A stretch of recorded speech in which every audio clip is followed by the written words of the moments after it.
Hello friends, welcome back to our channel. ఈరోజు మనం మనందరి ఫేవరెట్ యాప్ ఫోటోలు మరియు రీల్స్తో మనల్ని కట్టేస్తున్న ఇన్స్టాగ్రామ్ వెనుక ఉన్న అసలు కథను తెలుసుకుందాం. ప్రస్తుతం ఇన్స్టాగ్రామ్ అంటే కేవలం ఫోటోలు షేర్ చేసే యాప్ మాత్రమే కాదు, అదొక బిజినెస్ హబ్ మరియు ఇన్ఫ్లుయెన్సర్ల అడ్డా. కానీ ఒకప్పుడు ఇది కేవలం ఒక లొకేషన్ చెక్-ఇన్ యాప్ అని మీకు తెలుసా? దీని సృష్టికర్తలెవరు? ఫేస్బుక్ దీనికోసం ఎన్ని వేల కోట్లిచ్చింది? ఈ క్రేజీ స్టోరీని ఇప్పుడు చూద్దాం. ఇన్స్టాగ్రామ్ కథ కెవిన్ సిస్ట్రోమ్ అనే వ్యక్తితో మొదలవుతుంది. అతనికి ఫోటోగ్రఫీ అంటే చాలా ఇష్టం. మొదట్లో అతను బర్బ్న్ అనే ఒక యాప్ను తయారుచేశాడు. అది ఎలా ఉండేదంటే, యూజర్లు ఎక్కడికి వెళ్ళినా అక్కడ చెక్-ఇన్ అవ్వచ్చు, ఫోటోలు అప్లోడ్ చేయొచ్చు. కానీ ఆ యాప్ చాలా కాంప్లికేటెడ్గా ఉండేది. అప్పుడు కెవిన్ తన ఫ్రెండ్ మైక్ క్రీగర్తో కలిసి ఒక విషయాన్ని గమనించాడు. యూజర్లు చెక్-ఇన్ కంటే ఎక్కువగా ఫోటోలు షేర్ చేయడానికే ఇష్టపడుతున్నారని వాళ్లు కనిపెట్టారు. వెంటనే అనవసరమైన ఫీచర్లన్నీ తీసేసి కేవలం ఫోటోలు, ఫిల్టర్లు అనే కాన్సెప్ట్ మీద దృష్టి పెట్టారు. అదే మన ఇన్స్టాగ్రామ్. ఇన్స్టాగ్రామ్ లాంచ్ అయిన మొదటి రోజే ఏకంగా 25,000 మంది డౌన్లోడ్ చేసుకున్నారు. అప్పట్లో అదొక రికార్డ్. ఎందుకంతలా హిట్ అయింది? సింప్లిసిటీ.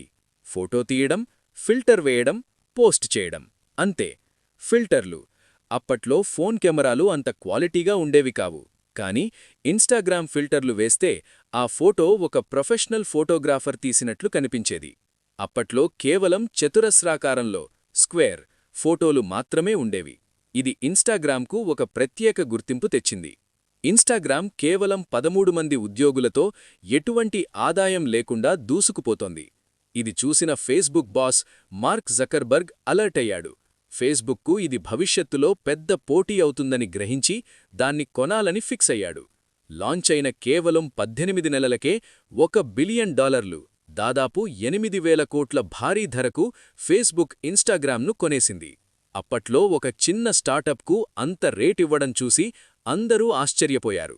కానీ ఈరోజు ఇన్స్టాగ్రామ్ విలువ $100 బిలియన్ పైనే ఉంది. అంటే జకర్బర్గ్ వేసిన స్కెచ్ మామూలుది కాదు. ఇన్స్టాగ్రామ్ ఎదుగుదలలో కొన్ని కాపీ వివాదాలు కూడా ఉన్నాయి.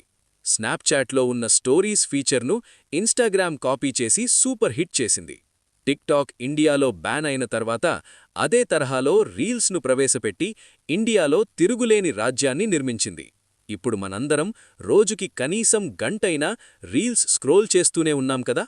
ఫ్రెండ్స్, ఇన్స్టాగ్రామ్ కథ మనకు ఒక విషయం నేర్పుతుంది.